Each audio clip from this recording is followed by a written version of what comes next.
Welcome back. 7 days back నేనేమో 9 watt LED bulbs అయితే order చేస్తున్నాను. అవి స్కై ఎల్ఈడి అంటారు కదా, సిస్కా స్కై కాదు, సిస్కా ఎల్ఈడీస్ అంటారు కదా, అది ఆ బ్రాండ్ అనమాట. గస్ బుక్ చేశాను, అది నా హోమ్ పర్పస్ కోసం అయితే బుక్ చేశాను అనమాట. గస్ ఎలా ఉన్నాయో మీకు కూడా చూపిద్దామని ఒక చిన్న దీనిపైన దాన్ని షూట్ చేసి మీకు చూపిస్తాను. గస్ ఎలా ఉందో కామెంట్ చేయండి. చూసి చాలా తక్కువ రేటుకి వచ్చాయి. ఇవి 4 set కాంబో అనమాట. ఇవి మీకు ఇంట్రెస్ట్ ఉంటే మీరు కూడా బై చేయొచ్చు. Thank you. గైస్ ఇలా చూడొచ్చు, ఇదే అనమాట 4 set. దీంట్లో ఉన్నాయి 4 పీసులు బల్బ్స్ అనమాట. ఇవి 9 watt. ఇంతకుముందు మనం అన్బాక్సింగ్ చేసినవి 12 watts అనమాట.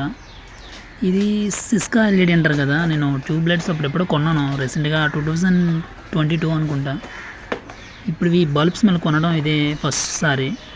ఇంతకుముందు నేను ఓరియంట్ అవి పర్చేస్ చేసి మీకు చూపించాను.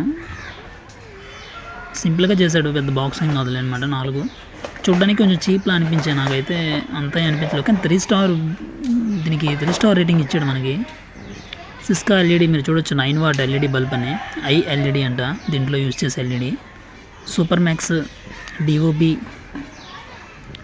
మీరు 3 star బ్రాండ్ రేటింగ్ ఇచ్చాడు. పవర్ సేవింగ్ గైడ్ కింద మేడ్ ఇన్ ఇండియా మ్యానుఫ్యాక్చరింగ్. ఇక్కడ మీరు చూడొచ్చు సిస్కా ఎల్ఈడి. మొత్తం 4 పీసులు అనమాట. మీకు లోపల బల్బ్ చూపిస్తాను ఎలా ఉంది ఏంటండి. నేను టెస్ట్ చేయడం లేదు, నార్మల్గా వీడియో షూట్ చేశాను కదా, మీకు ఒకసారి చూపిద్దామని నేను ఈ విధంగా షూట్ చేశాను అనమాట. బల్బు ఫినిష్ బాగానే ఉంది. సిస్కా ఎల్ఈడి బ్రాండ్దే కదా అది కూడా. మీకు కూడా కావాలంటే మీరు కూడా బై చేయొచ్చు. Thank you guys, thanks for watching.